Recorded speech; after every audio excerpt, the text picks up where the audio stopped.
that life is over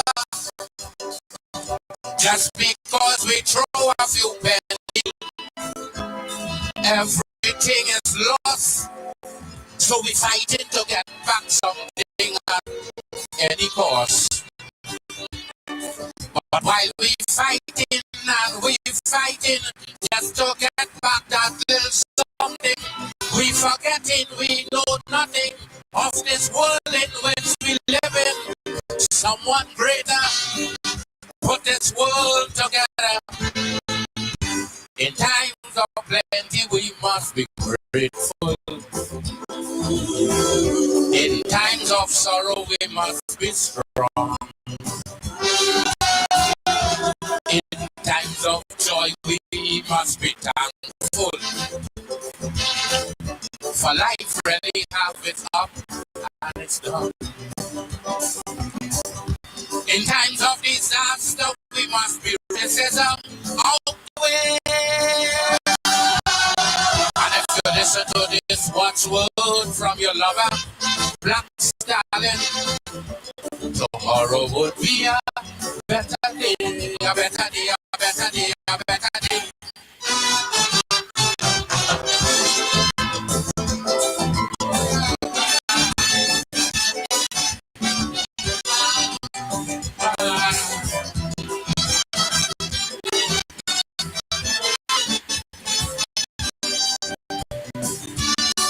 We meet a world today with 4 seasons. Who is you to try and find out what's the reason? And what goes wrong so must come back wrong so. Why that is so, nobody don't know. And there are so much, so we just got to say thanks and keep looking to the future, because this world is not yours to control. It is just to behold. In times of plenty, we must be grateful. In times of sorrow, in times of joy, we must be thankful. For life really have its up and its down. In times of disaster, we must be ready. Oh, to get together and move racism out the way.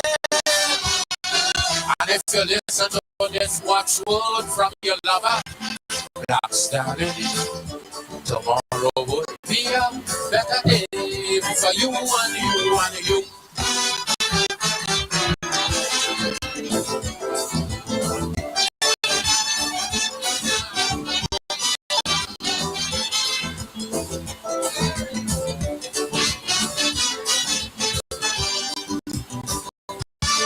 As we go through this life we live in, we must know by now that this world owes us nothing. So live your life and just enjoy it. And let's try to leave this world better than we find it. Because the maker of this world with nobody have no contract, no paper that could tell you yesterday is going to come back. Look ahead for tomorrow. In times of plenty, we must be grateful. In times of sorrow, we must be strong. In times of joy, we must be thankful. For life really have its up and its down. In times of disaster, we must be ready to get together and move racism out the way. And if you listen to this watchword from your lover, Black Stallion, tomorrow would be a better day for you and you and you. Keep the faith. Good to Pastor.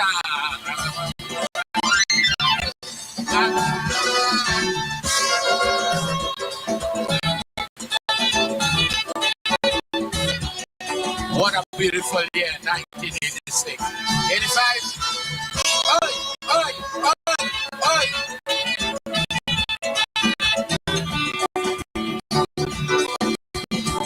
Grenada, Grenada, the black man, thank you. And who will learn from them, I am sorry. But listen to the lessons Grenada teach me. Communism or socialism is the same gun head all of them on. And from the time you team up with them, like Grenada, you're straight on the losing end. My friend, got to stay away from them is all them is fun nuclear weapon. Just to stay away from them is One is a better gun telling you to vote. One saying to vote with a bomb at your throat. They're saving all their arms and ammo for me and selling the wheat for the enemy. Got to stay away from them is all them is just skits.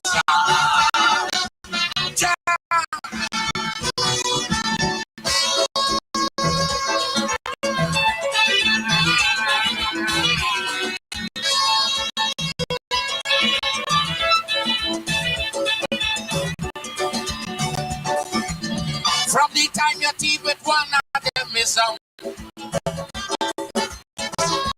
the first thing they're talking about is protection. Double tax of people full your treasury. You got to maintain an efficient army. And too much pressure from the opposition. They will always rent you a whole battalion. And when you get the Nexism out the way, how much life it costs you could never see.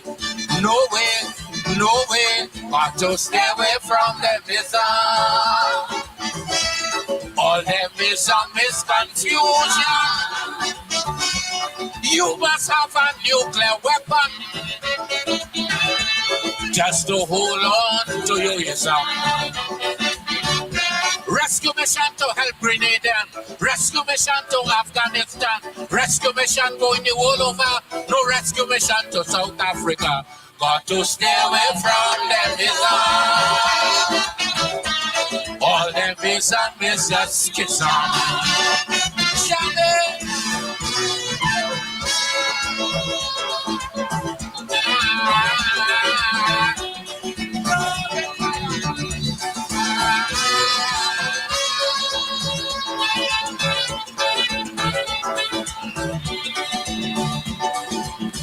Remember when Grenada had an ism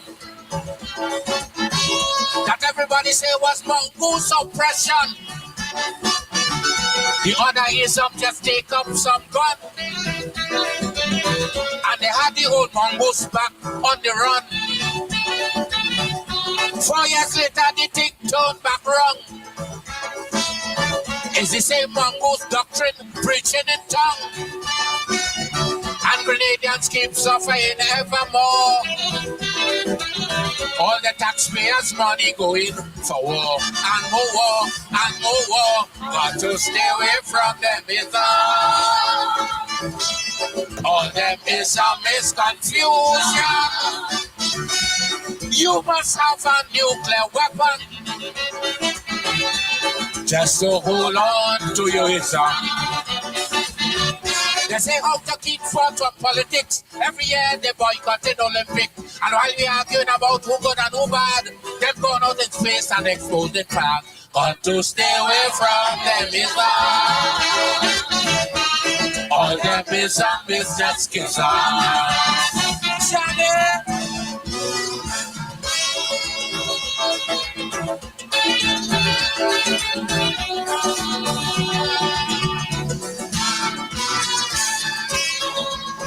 And if you listen to this watchword from your lover, Rock's darling, to tomorrow would be a better day for you and you and you. Keep the faith.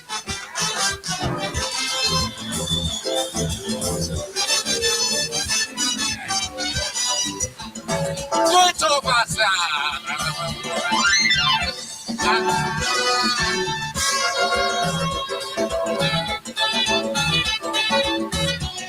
What a beautiful year, 1986. 85.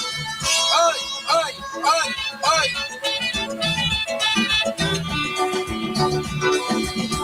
Grenada, Grenada, the black man, thank you.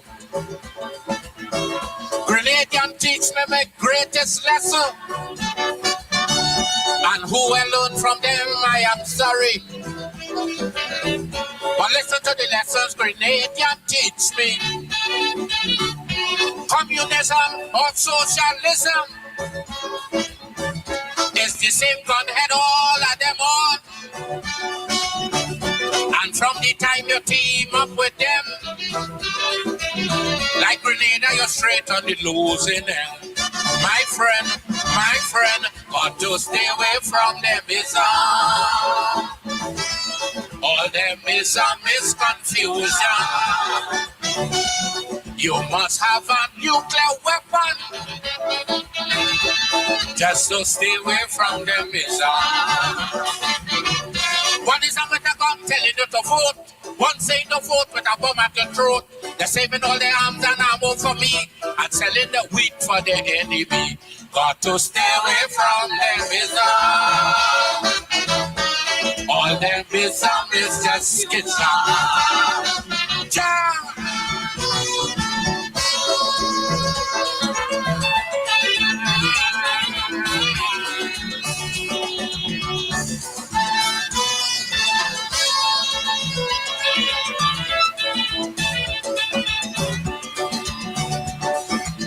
From the time you team with one of them is the first thing they're talking about is protection. Double tax of people full your treasury. You got to maintain an efficient army. And too much pressure from the opposition. They will always rent you a whole battalion. And when you get the nexism out the way, how much life it costs you could never see. No way, no way, got to stay away from them is all them is misconfusion. You must have a nuclear weapon just to hold on to your ism. Rescue mission to help Grenadian. Rescue mission to Afghanistan. Rescue mission going the world over. No rescue mission to South Africa. Got to stay away from them is all them is just kiss on.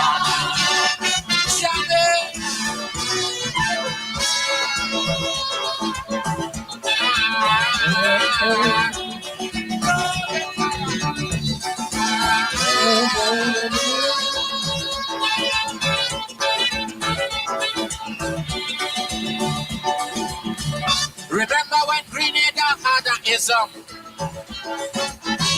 that everybody say was mongoose oppression? The other ism just take up some gun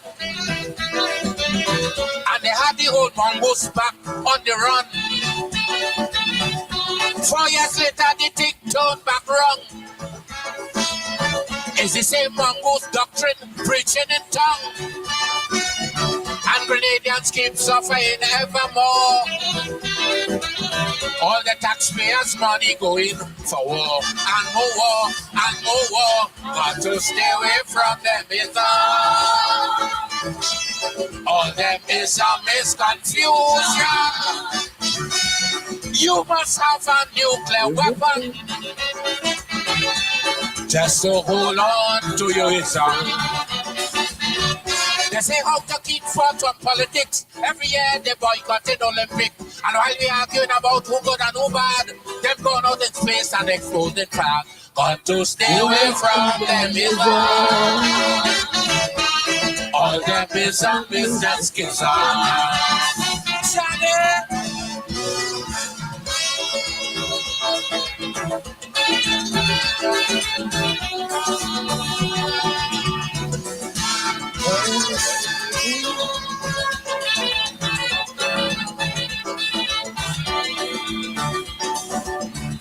The time is right now more than ever for man to sit down and write the new order. Where man would respect a man as a man, and not through color and superior weapon. Where he must be equal, righteous, and fair, and realize that the earth is for all to share, regardless of your color, class, or race. When them ism come, you keep off the peace. Why? But to stay away from them ism. All them ism is confusion. You must have a nuclear weapon just to hold on to your ism. One ism say come, one ism say go. One ism say yes, the next one say no. And while we keep fighting, there is a war. We people keep getting poor and more poor. But to stay away from them ism. All them ism is just schism. Love you, sir.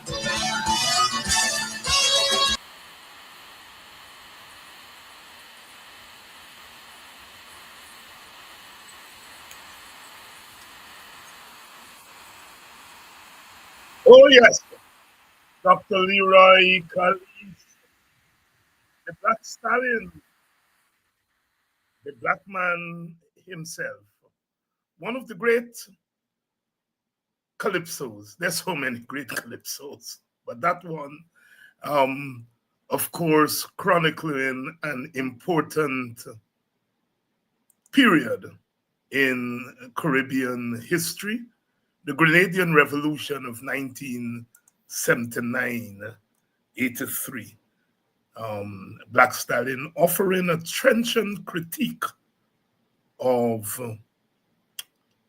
what he called the isms and the schisms.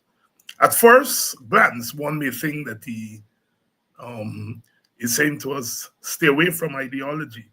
That's not so. Black Stallion is one of the greatest calypso ideologue. He stood on the side of Pope, a very, very close friend of Maurice Bishop, the leader of the Grenadian Revolution. But as the Calypsonian, the wise man, the wise woman in our midst must do, and that is to take us, lift us up, and put us in front of our eyes, trying to make sense of what has happened. Historical memory. This month, October, would mark 42 years since the Grenadian Revolution, some would say, imploded. It was a time, those of us who lived through it would always remember it. I remember as a young left-wing firebrand socialist, I remember crying because for the first time I thought that we had a chance in the Caribbean to really get out of the mess that 400 years of slavery and colonialism had put us in. And at that time in the 1970s and the 1980s, if you weren't an idealist of some sort, I'll ask Jeffrey when he comes on. He's here and ready to go. And we all lived through that period, the period of ideology and so forth. And 40 odd years later, I don't think that we have made a lot of sense of that period. Certainly not as much as we think. This morning, I taped a program, which I think is going to be here tonight in Grenada. As some of you would know, the United States has asked Grenada to set up military equipment on their soil in order to, as the Americans have put it, to fight narcotics trade. And I know today, I think the Americans blew up a boat and they're asking Grenada. And it's causing quite a stir in Grenada,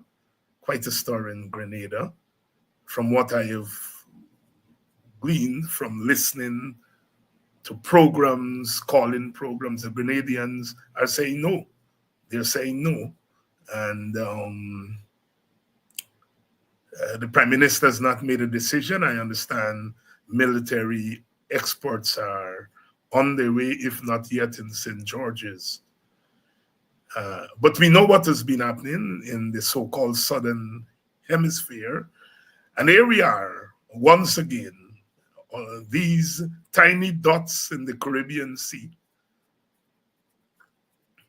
Here we once again caught in the middle of what is clearly superpowers squaring off. We have China here as an economic superpower. Russia, is there in Venezuela. And the United States with their site in Venezuela. We are all caught up on Grenada. Has been asked this question, and so I've been asked to comment. As Sunday I was on a radio program in Antigua, and I think the Grenadians might have listened to that program, and they asked me to share some insights. It's always sometimes so relieving, I love Guyana and I love our politics, but sometimes it's quite a relief to, take your gaze into the larger ferment of Caribbean politics, because all of us have become so engrossed in our domestic politics that sometimes we forget that we're part of a region, a hemisphere, and a world. That David rather say a world that don't need islands no more. But here is this, what I call this new world order that is being promulgated by President Trump and the Europeans and so on. And suddenly these islands have become important again in a weird kind of way. Why? Our own Dave Martin said, we struggle, we don't look for trouble. I mean, we don't create drugs, we don't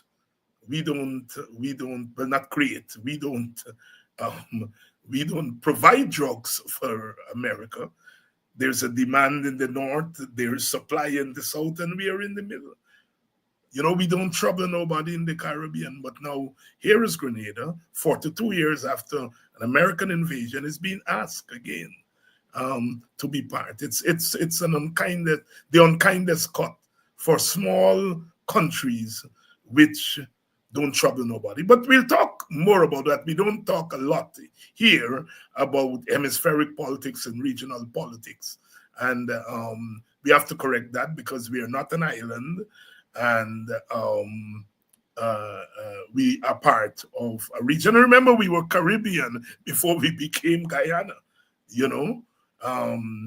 and for people like myself, who they say is stuck in the 1970s. So I heard Ravi Dev and others saying that I was responsible for the loss of the APNU loss because my ideology of Black power and people's power, which is an ideology of the 1970s, was adopted by Norton and the PNC. And young people have no time with Black power, young Black people, and they rejected Black power, and they go for, I don't know what is the other power they went for. They will have to say. But they say those of us who talk about Black power, Jeffrey and others, we are the ideologues, and we gave Norton ideology. Now, Norton himself come out of the politics that all of us have come out of, and so forth. But You know, what they say, the past never disappears. It just comes in a new guise. Last night, thank you all so much. The topic last night was they want to wipe Africa off the face of Guyana, economically, politically, and so forth. But it's not my night tonight. It's Dr. Jeffrey's night. Let us bring in Dr. Henry Jeffrey. Dr. Jeffrey, good evening. Good evening, David, and to your audience. Recollections of the Grenada Revolution? Well, David, I knew Morris Bishop, well, not well, because at the time I used to be at National Development, and he was many times there after either taking briefings from McDavid or McDavid arrangements between him and Forbes. He was quite a nice chap. And one of the, well, let me put it this way, in those days, and even today, I was educated in England, and maybe that made me more cautious about this radical revolution and Soviet and Cuba and all of that, because I always thought that when you are going to do politics of that type, you need first to say what kind of power I have. You see, only just now the Calypso was saying, but I have a nuclear weapon.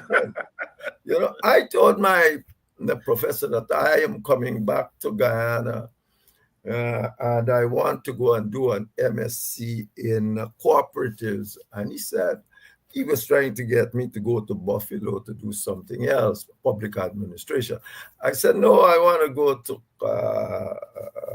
Loughborough because it's close to the International Cooperative Center College, and I can get there easy, and I want to go and do an MSc. He says, but Harrison said to me, it's a waste of time. He says, these small countries, they don't have the resources even to properly propagate an ideology. And then you end up to show the difficulties Russia was having, such a big country, in doing just that. So I was always more cautious in terms of radical socialism. I believe that the Caribbean just don't have, we take this thing called sovereignty seriously because we learn it in books, but this is not about sovereignty in books, so to speak. This is who actually have the power. The world today don't have a government, and it ricochets to who actually has the power. And I look at Venezuela today and I said, look, country has the most oil in the world, and yet half of its people, they're running all over helter-skelter, because I believe nothing that you are taking this ideology too seriously in terms of your own power.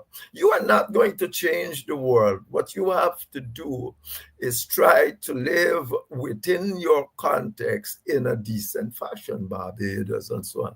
They have done just that. I think you had Bernard Cord and those lots with in Grenada at the time, and they were much more radical.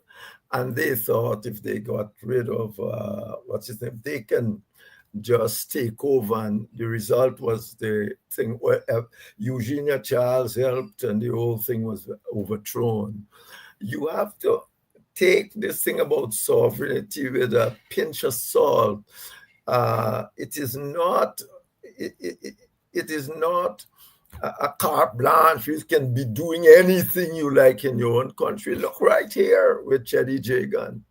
Look, we didn't know, as you said, even his own people in the old party didn't know. He went about telling the Soviets, well, I got an ethnic majority, more or less that's what he was implying. I have an ethnic majority in Guyana, and this is 51, by the way. I wish to take Guyana and the Caribbean into the communist bloc. Well, who going to sit down and see that? Sovereignty or no sovereignty wasn't going to happen. And that the result is that Chedi Jacob was kept out of government for 30 years. So the point I'm trying to make here is that when you're thinking of your country, you got to start thinking about your people, and you have to start to understand the limits of the power you have. Nobody cares much about sovereignty when you are going to threaten their fundamental rights. So when you say they ask Grenada to come, I would say to you, it depends on what for. And we don't know that. The Americans must say, what for? Why are you coming here? It can't be just, any consideration of sovereignty. For instance, suppose it is that the Grenadians are incapable or unable to deal with these drug things. They must work that out themselves and then determine if you need help. And maybe you can say to the Americans, we'll get help from elsewhere. So the world is not as simple as people look at it, that we are all sovereign states with our rights and all. It's nonsense. At the end of the day, if you want to maintain the rights, you better have nuclear weapons. And Putin is finding out, even when you got nuclear weapons, you can't determine what people really want when they have friends with more nuclear weapons than you. Dr. Henry Jeffrey here tonight. In case you're just joining us, we're talking a little bit of Caribbean politics. We are reminiscing on a little bit, reflecting on the Grenadian Revolution of 1979 to 83. And I know there are younger people on this program who may not have heard of the Grenadian Revolution. I think more people may be familiar with the Cuban Revolution of 1959.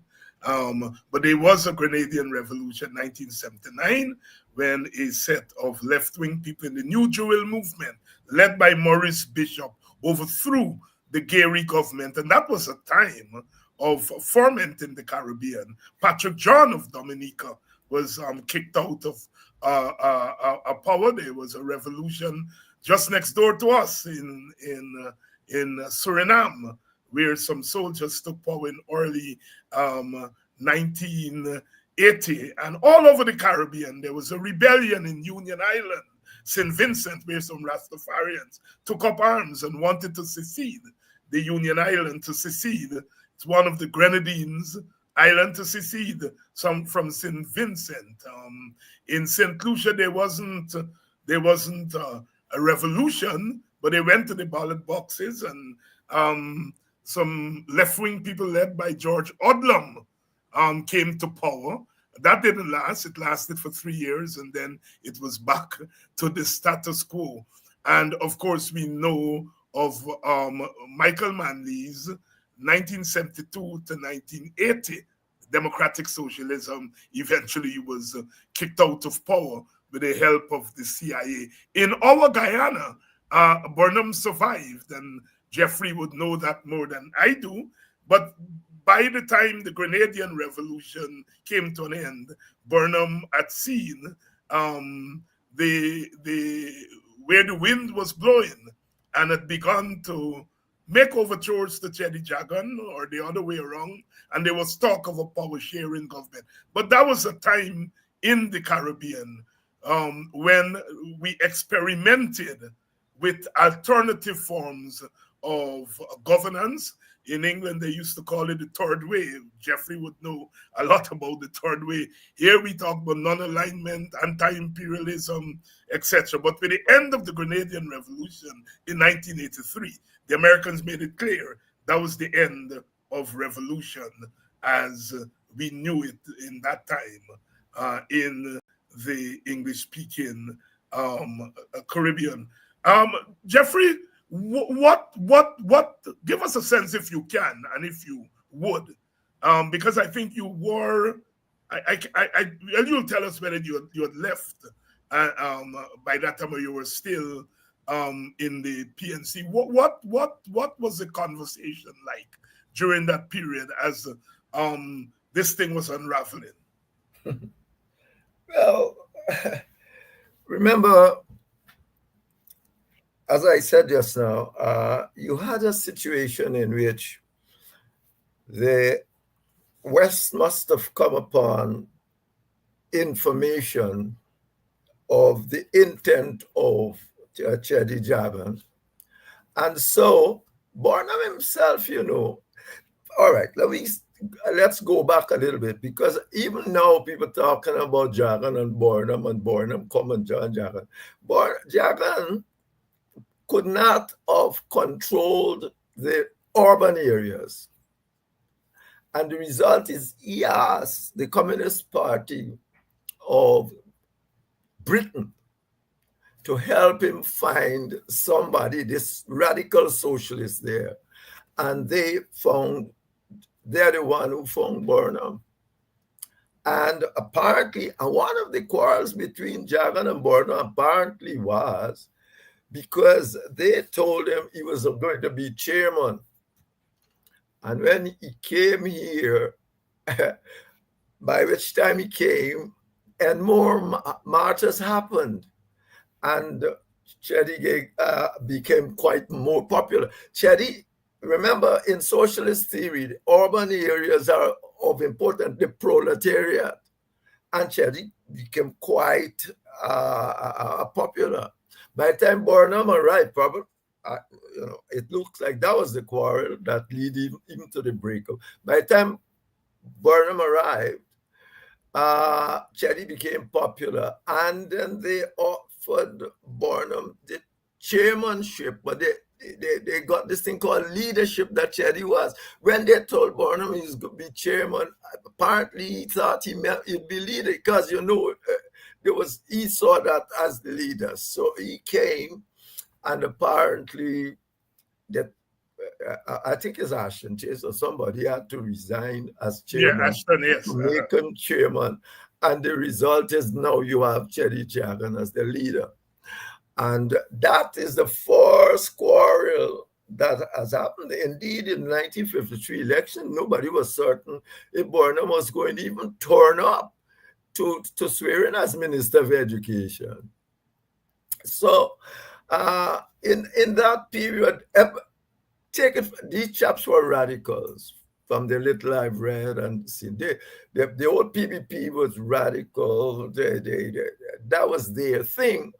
But as Guyana and the others used to call Barnum, because he was in England and he traveled in Eastern Europe, he was more Titoite.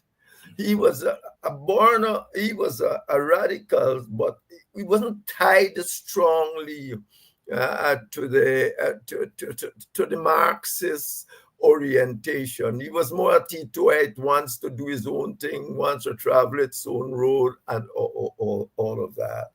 And so when they decided that they have to get rid of Jagan, remember,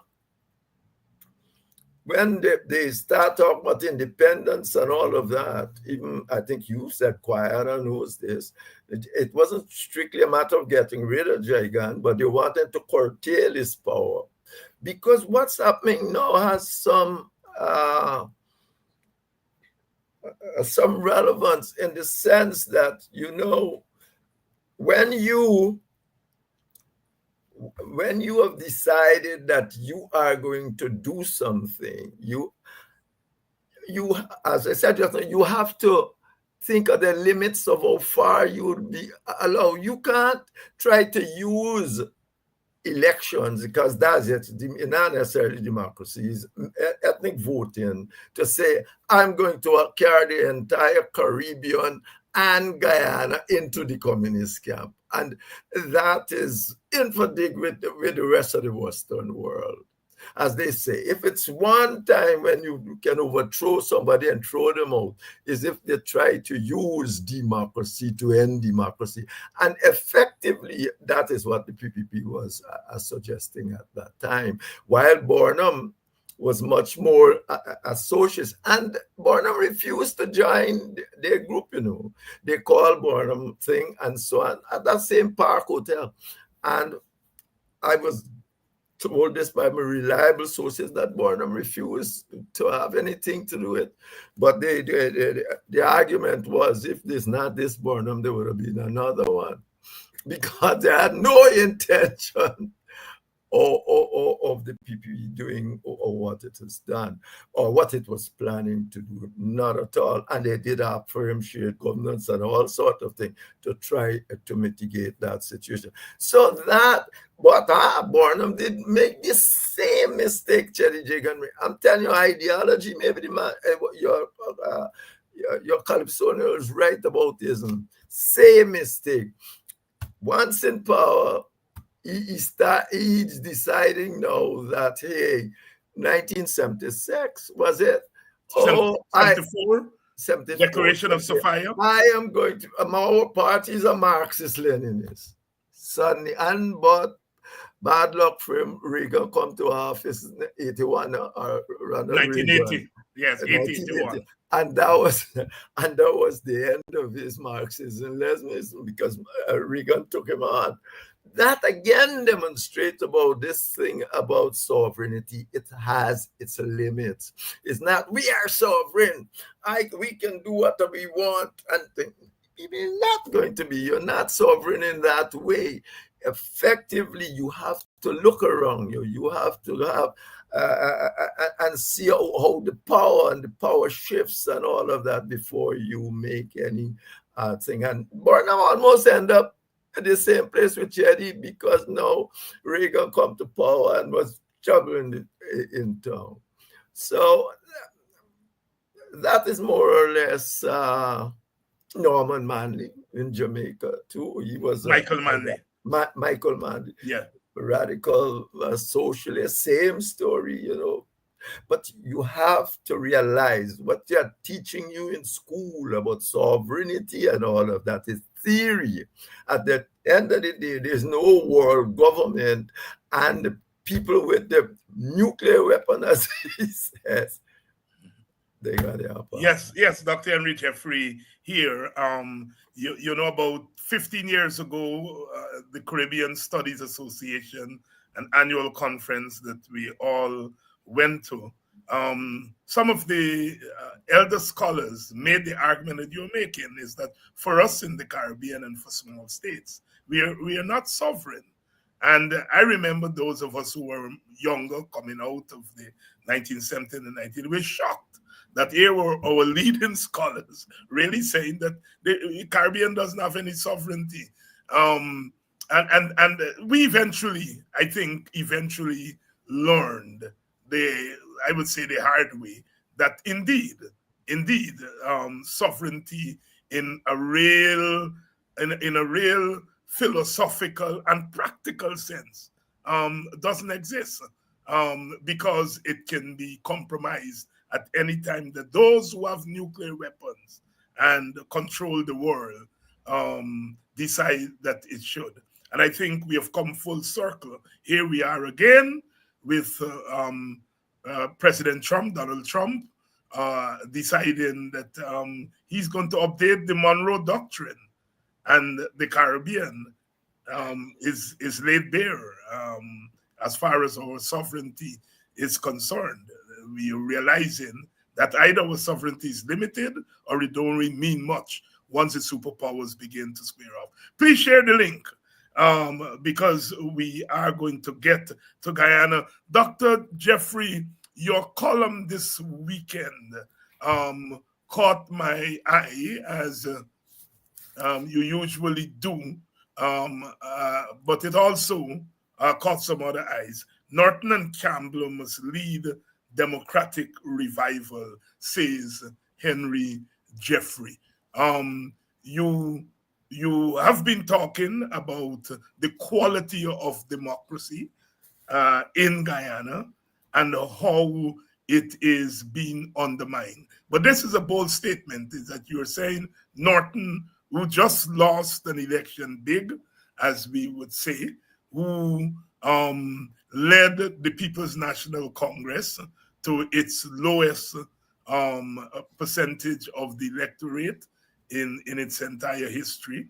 You are asking him and the leader of the parliamentary group, Terence Campbell, who does not have much political experience. In fact, this is his really first foray into real politics. He briefly joined you and Ralph in Anog and so on, but withdrew very quickly. So here you're asking a leader who is said to have been defeated in a big way, and one who is new, that they must lead democratic revival in Guyana. Talk us through that. Oh, David, because Norton was a victim, essentially twice at least, he will say he's a victim. When they had, I think it was in 2015, the leadership thing, and there was a challenge between David Granger and Carl Greenidge, you remember. And Norton, I believe, was the person who was like the managers for Greenidge's team. And, I was at Cool Square at the time, and I was supporting Greenidge, to be truthful. And they call and say, Greenidge won. I said, well, we thought he would. They called and said it. And a whole thing happens, table overthrown and recounting ballot and all of that. And then Greenidge lost. And a lot of, apparently, this caused a great furor in the PNC itself. And Norton was there as the manager of a Granger team. Here comes again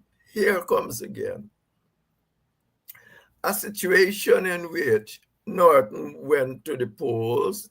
Of course, they stopped the primary thing since about 2011, I think. And because once you become an incumbent, they did that. I don't think it was a good thing. You should still be challenged, but that's another story. And you end up here again, and Norton went to the polls. Norton won. Alexander, who is quite good as this, was the person who ran the place. Norton won. What's the point of you talking about democracy? And when people win, you are trying to change it.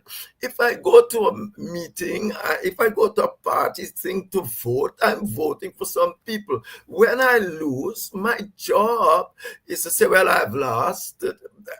I don't think he's the best man to be doing this, but to try to coalesce and try to run a show with what the democratic vote has shown.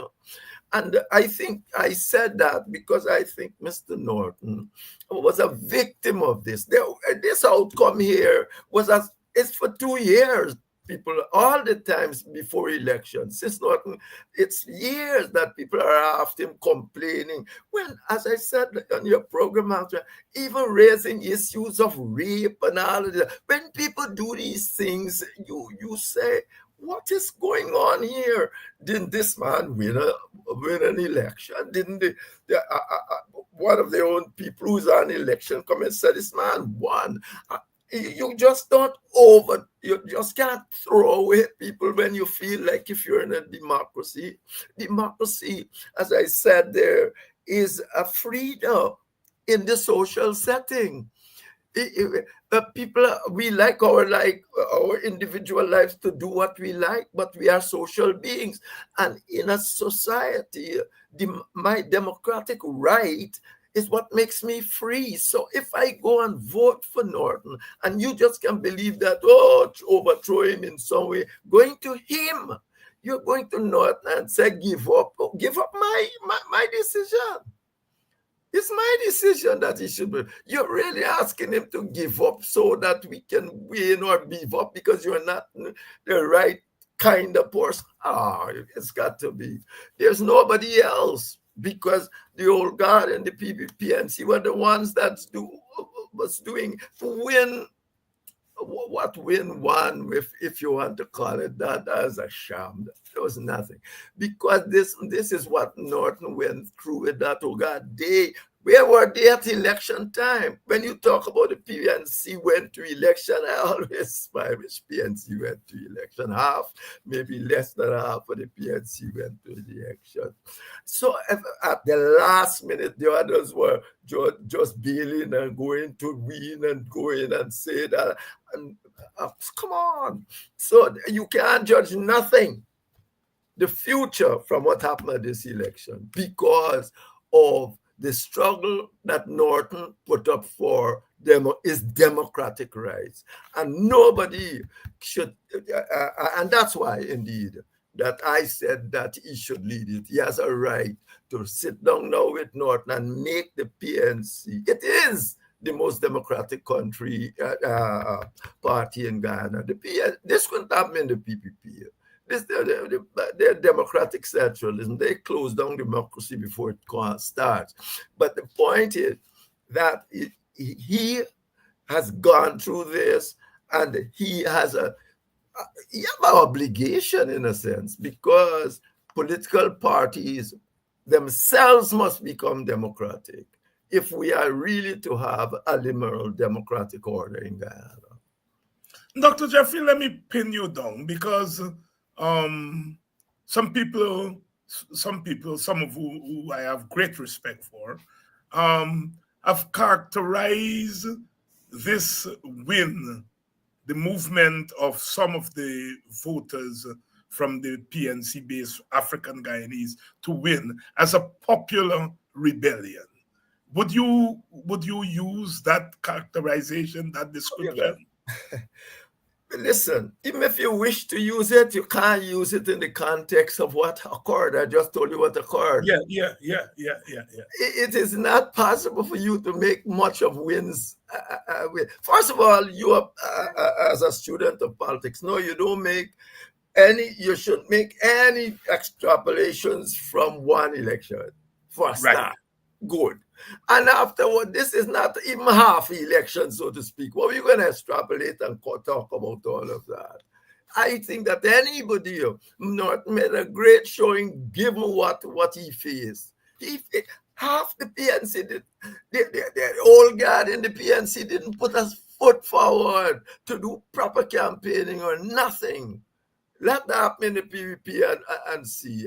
I am saying to you, that is what occurred. And you can't extrapolate from that to all these magical things they're talking about. You need at least 3 election cycles before, so they say, before you can make any proper thing. All you're doing is speculating wildly and politically and opportunistically. That's all you're facing from all of these people. And a whole lot of sycophants out there doing that because they want to impress this person, impress that person. But you can't, given what Norton went through, no sensible person can tell me you can make this a benchmark of what would happen in the future in the PNC.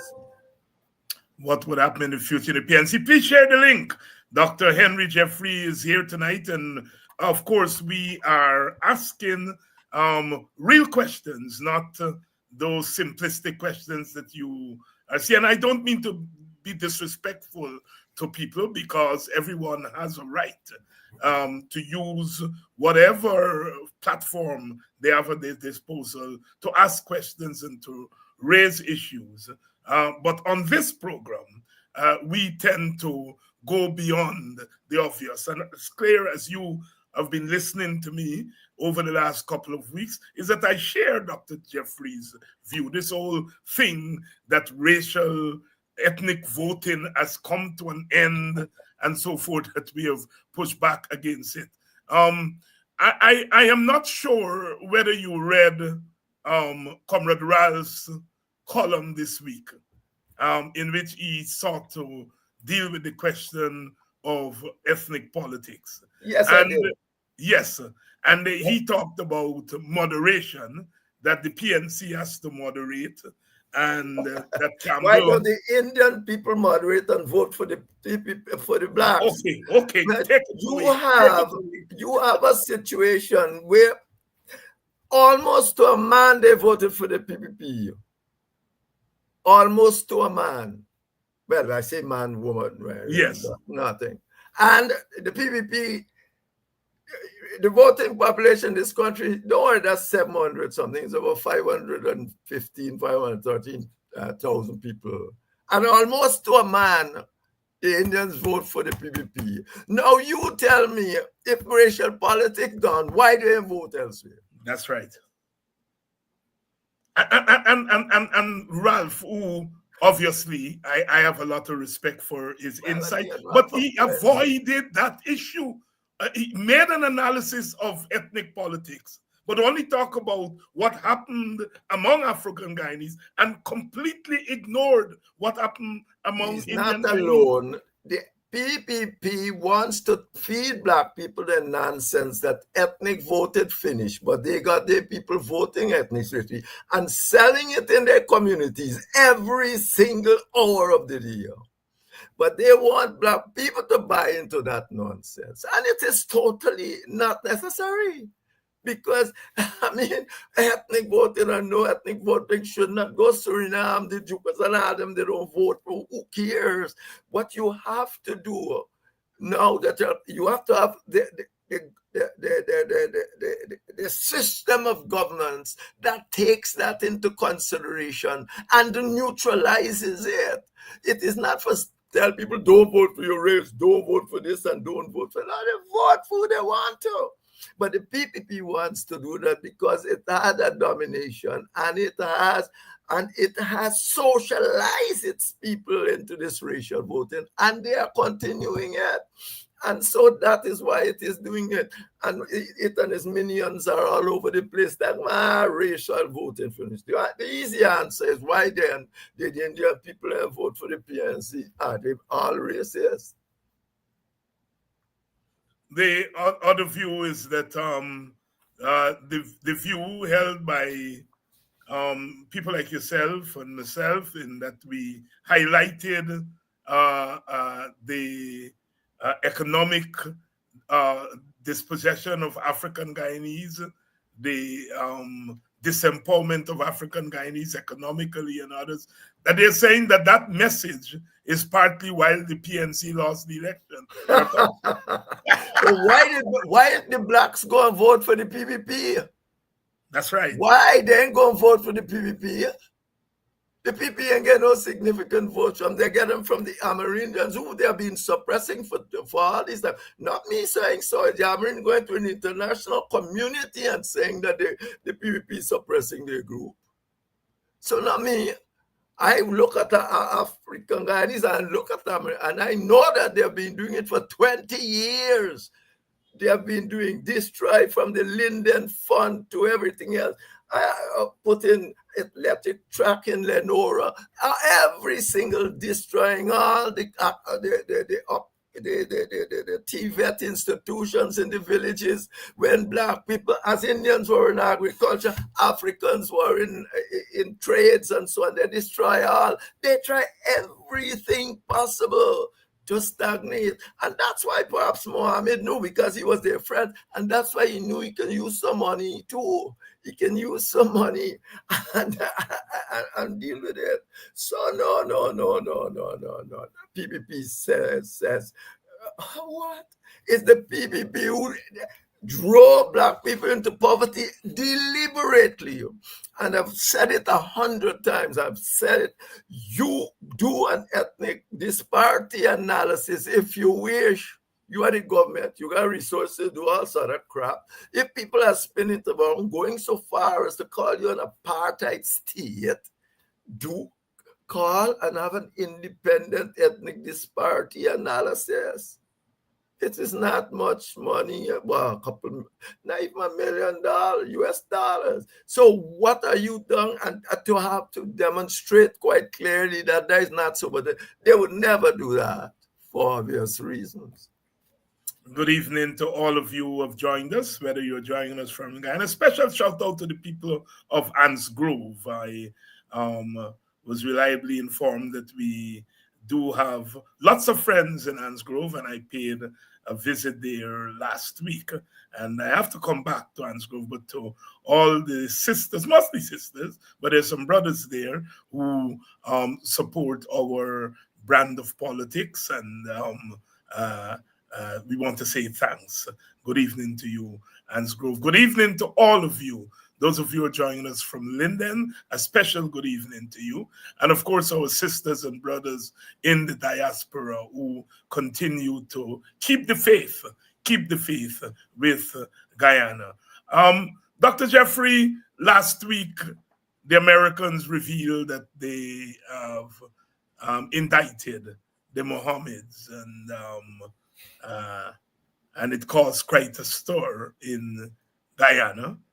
And one of the questions I ask, why did this indictment come after the elections? Why did they not bring this indictment before the election? Would you like to take a stab at that? Boss, the Americans, well, the Americans told you they will find a way to deal with the situation. Yes. Didn't they? Yes, the ambassador said that. The ambassador says, don't worry, we will find a way. Because you can't have all sorts of people who we consider are criminals. We're going to have to deal with them and all of that. It is your duty to deal with them. We are hoping that you would have done so before. But you did not do it. That's why I maintain Mohammed and the PPP are friends. I said it in your program the last time. I say it again. And this time, I am saying it. They already delivered Region 4 to PPNC, to the PPP. And they already almost delivered Region 10. It's just that the way the decision has got to be made would implicate the PPP. So they are friends. It is only logical, both logically. This one just spoke to about the Region 4. There might be an empirical piece of the evidence, but the logical piece of the evidence is clear. Dr. Henry Jeffrey here. Note. Go ahead, Dr. Jeffrey. The PPP isn't acting against the Mohammed because they want to. They are acting against Mohammed because the Americans there on their back. That is and they understand the limitations of talk about sovereignty. So they have to deal with the Mohammeds. Now, come on, the Mohammeds aren't stupid. They know that the PPP have to deal with them. Don't wait all this thing, PPP coming after us and all, that's just astroturfing. They know that this PPP has no choice but to come against them. What do you think the PPP going to do? They're not stupid. They know. And the question therefore arises of how they can make the best of this. And they make the best of this. And maybe because they are friends, they sit down and talk politics all the time. The Mohammeds become involved in the political process.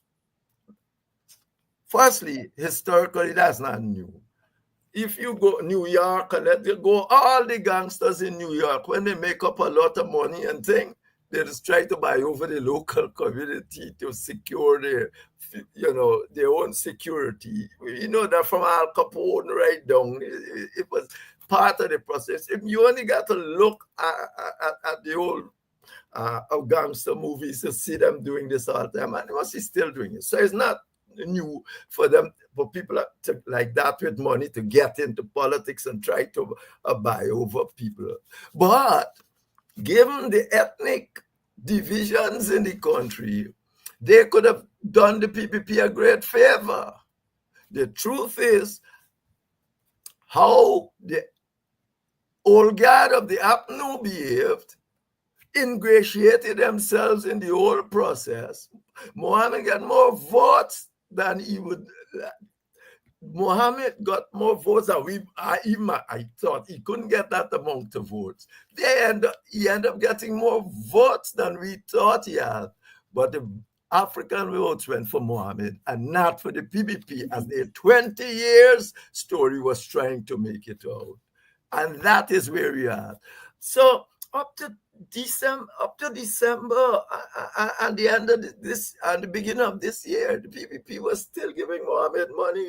Bank of Ghana thing, you saw it, I saw it.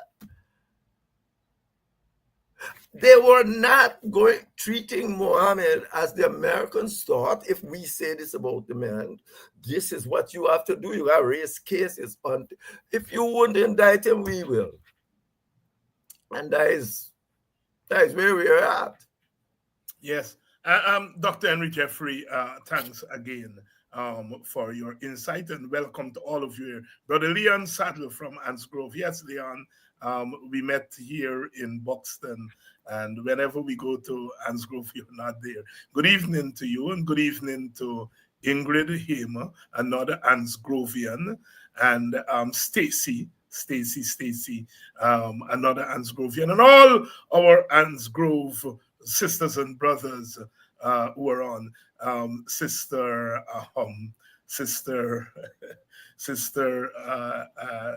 Simona, called me and said, Dr. Hines, I went to Ansgrove today to look for signatures, and they tell me that there's WPA, they ain't giving out a signature like that. She first alerted me to what she called the WPA nest in Ansgrove. And so we were, in the midst of all of this, I mean, people, this thing that our people, especially African Guyanese, have no time with radical politics, have no time about, the discrimination against them. As Dr. Jeffrey said here tonight, is all part of the plan, the domination plan. It's all part of the domination plan. What is key about what Dr. Jeffrey just said, contrary to what I've been seeing on Facebook, is that they handed Region 4 to the PPP. Handed Region 4 to the PPP. That's what they did. And all this talk about APNU joining the PPP in Region 10, APNU put up a candidate and the PPP voted for the APNU candidate. APNU did not vote for a PPP candidate. So all this spinning that is going on Facebook by some people, it's really unfortunate. But we've got to keep our eyes on the prize, because there is more to come. There is more to come. As Dr. Jeffrey has said, WIN is an ally of the PPP. And it's as clear as day by their actions.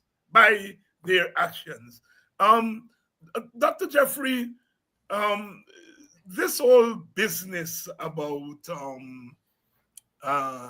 the WIN going to court to force, you would know. I can't remember whether you were labor. Yes, you were a labor minister.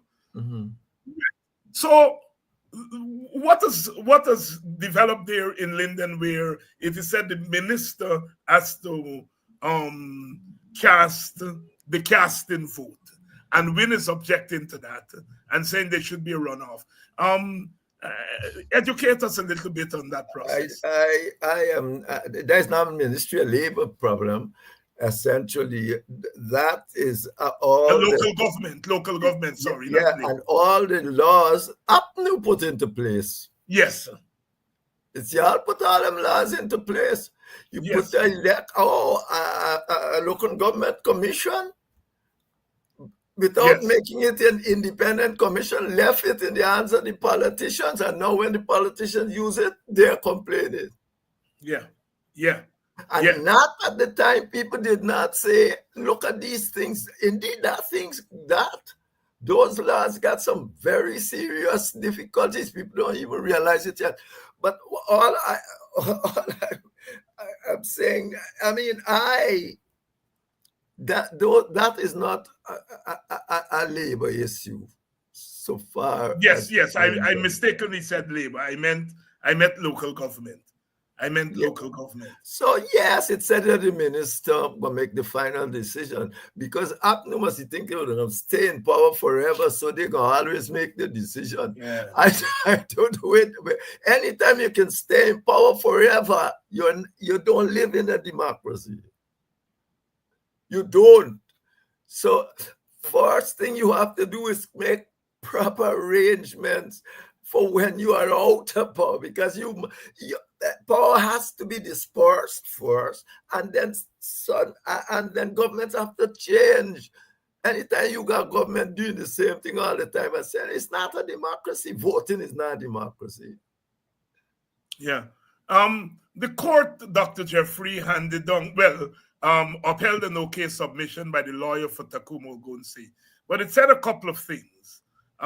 It said first that Ogunse was reporting what a diplomat told him, and so the charge against him for his speech, it was reported speech. The second thing the court said, it said that if you are speaking and critiquing your own ethnic group, that can be racial hostility. And the third thing he said, the court said, is that he made his remarks on a public platform where he has some latitude. Your thoughts on the ruling of the court in the Takumo? Yeah, of course, it's political time. If you start stopping people from talking about the other party, how are the people supposed to be informed? You are in a specific place and time, and you have information that people should know. Tell you. I mean, in anything you do, you can go too far and personalize things and so all of that. But once you are keeping it within the realm of the political quarrel, and you are distributing it according to some, well, it's not too empirical, but certainly some level of argumentation and knowledge, then so that's how it should be. You can't say what you got to prove every point you want to say and all that sort of nonsense. No, particularly at election time, you have to allow the leeway that politicians can speak. You can't do what they say. You can't say anybody corrupt in parliament. You are going to parliament where the speaker said you didn't realize that there's something like that. You can't use the word corruption in order to change it. You can't use the word corruption in parliament or something like that. He goes to India, he comes back one moment, Modi do something, who's a whole autocrat himself. Do something, and he come here and say you can't use corruption or something like that in parliament. Yeah. Dr. Henry Jeffrey here tonight. Dr. Jeffrey, have you been across to the west side? Have you used the new bridge yet? Well, no. I'm gonna give it time to settle down. much ado about nothing with naming the bridge after Mr. Jack Deere? As I said in my article this week, if you want people to, I wrote an article on it in the Star News. The amount of things, but I was telling some friends last night that people come Burnham and said name after him. It's amazing. That bridge, people call it the longest floating bridge, and they come Burnham and say we call the LFSB bridge. Yes, I remember that. Burnham laughed and he said, self-praise is no recommendation. Your mother never told you that. Self-praise is no recommendation.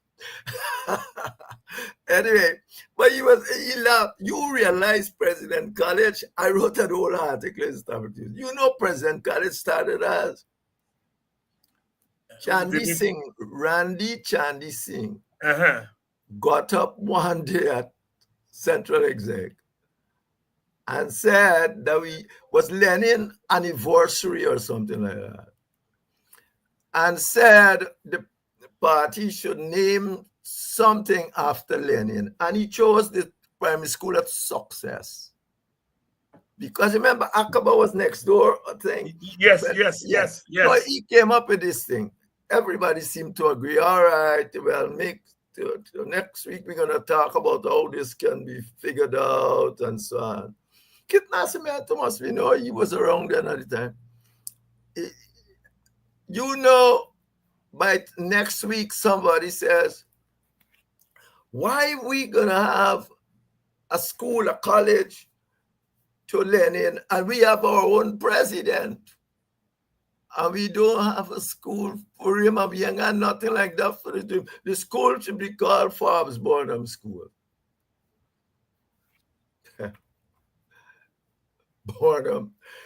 I don't know if he was at a meeting, but about 2 weeks later, the matter raised again. And someone raised up and said, get up and said, hey, how are we going to have that as Forbes Burnham College? And that means the President College and QC so big and they're so small, and this is a presidency. So they decided, hey, Amy Green was there. They decided after something, all right, we got to get it bigger. And Dave Burnham said, I want nothing to do with these things. There was one talk of making a museum for Burnham. Burnham said, listen to me. Y'all would soon come and find the pen I wrote within nursery school and put it in something. I want nothing to do with this. So they decided, well, Burnham don't want it. It's going to be the President College. And because of that, it needs to be bigger than QC.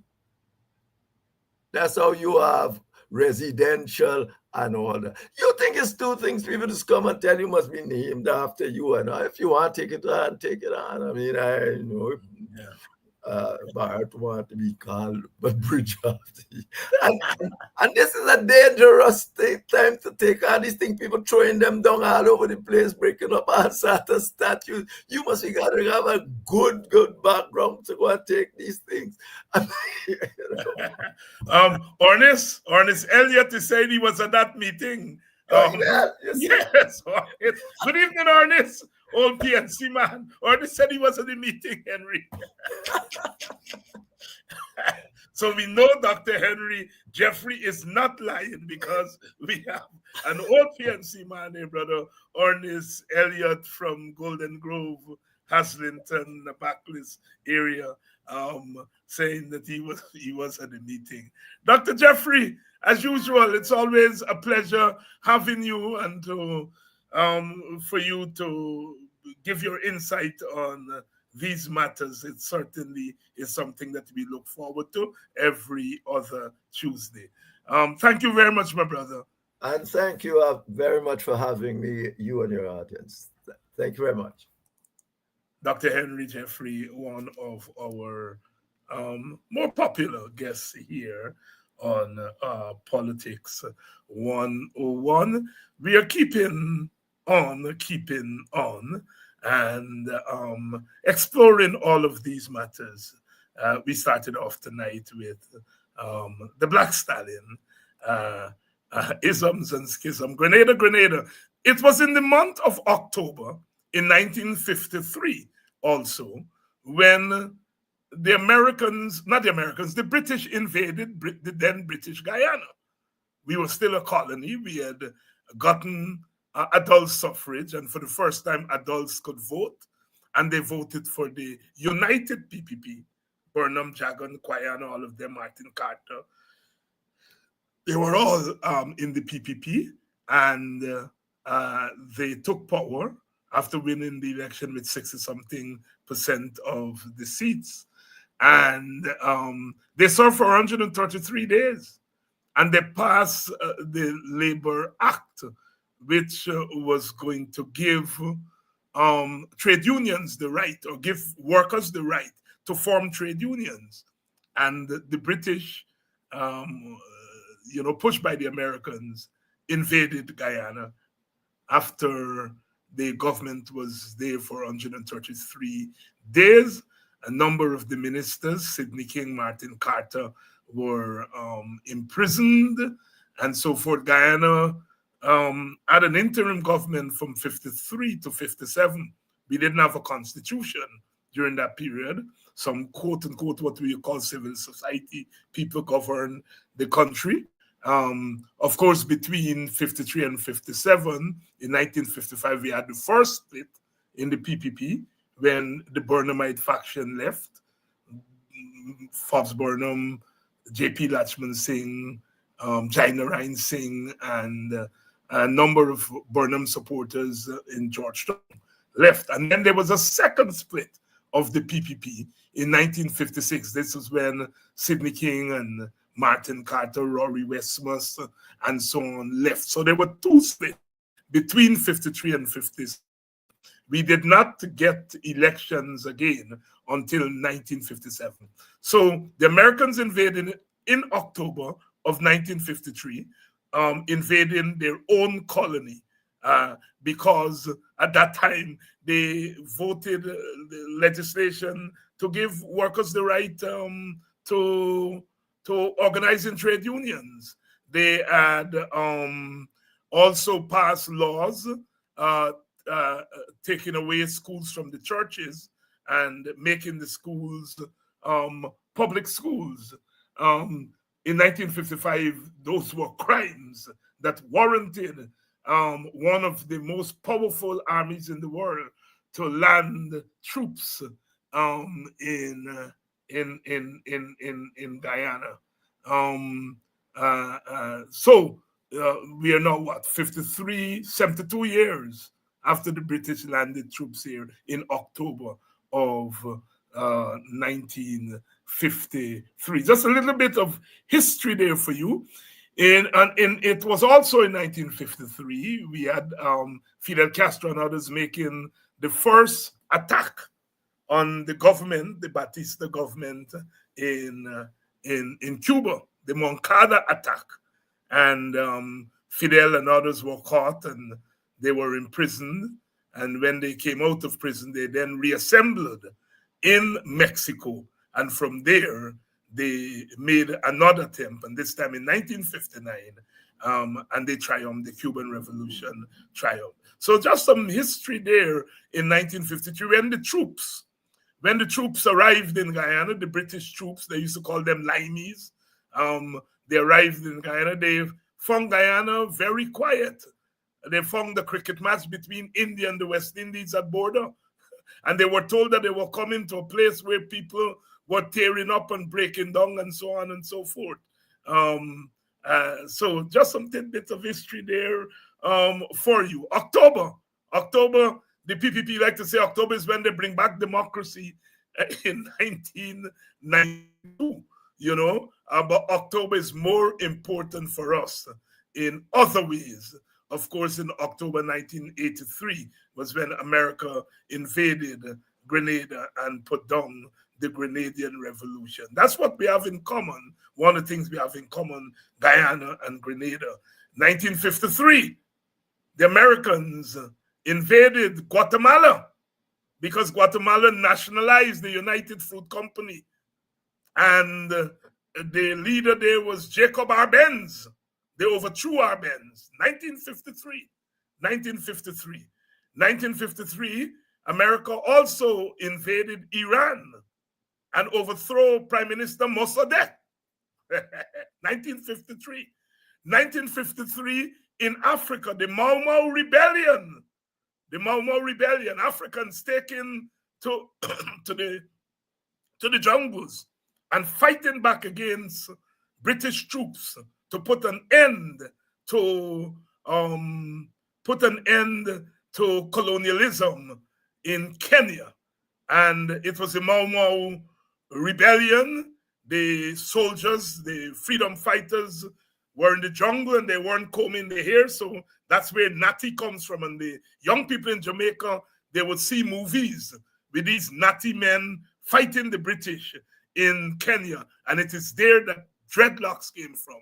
The Jamaicans at that time, the Rastafarians, saw these men with matted hair in Kenya, and they adopted it, and that's where dreadlocks came from in our Caribbean. Martin Carter captured the Mau Mau rebellion, saying South Africa, they drink the blood of black women. In Kenya, he talked about what was doing there. In fact, Guyana and Martin Carter and others went on a hunger strike when they were in prison at that time. They went on a hunger strike in solidarity with the Mau Mau rebellion in Kenya. So 1953 is pregnant with a lot of history.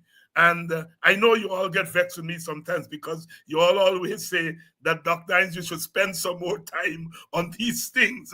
And which brings me to our course on Pan-Africanism, which is, we have to push it back a little bit because of some logistical problem. But the course will now start on the 1st of November. It's going to run for 7 weeks.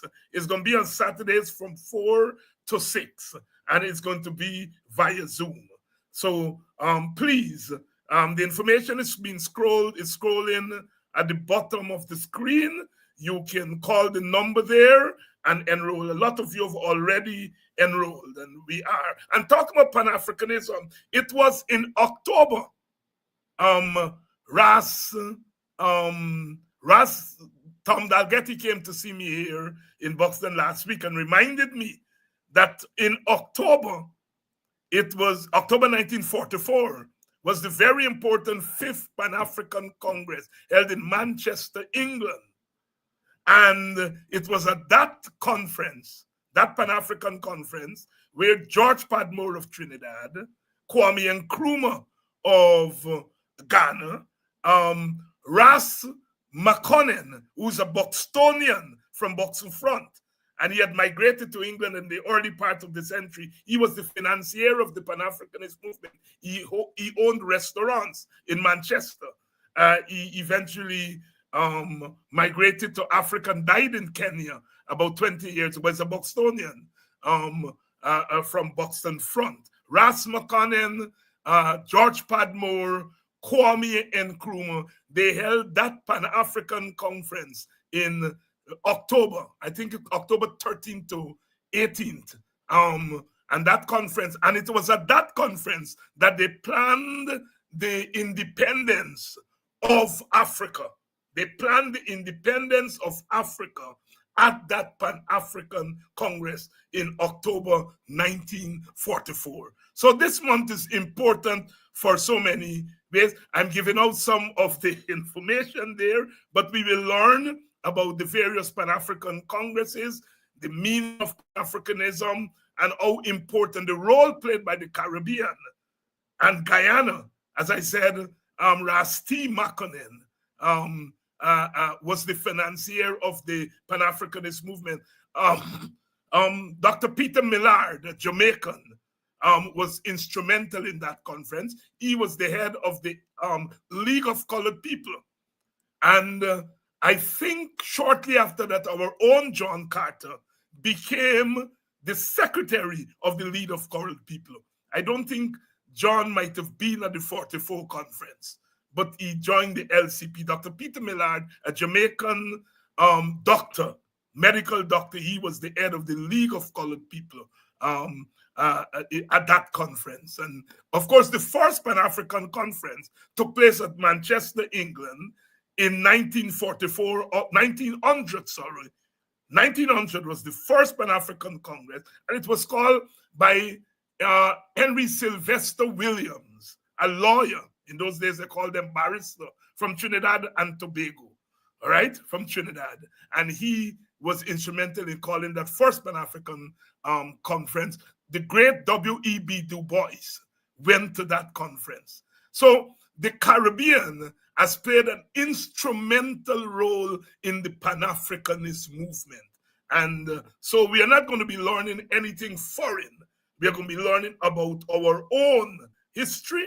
And it's important for us as an African people to understand that we have not stood still after we came across the Middle Passage, that a lot of what is now Guyana and the Caribbean, both at the level of ideology and at the level of practical politics, was pioneered by African people.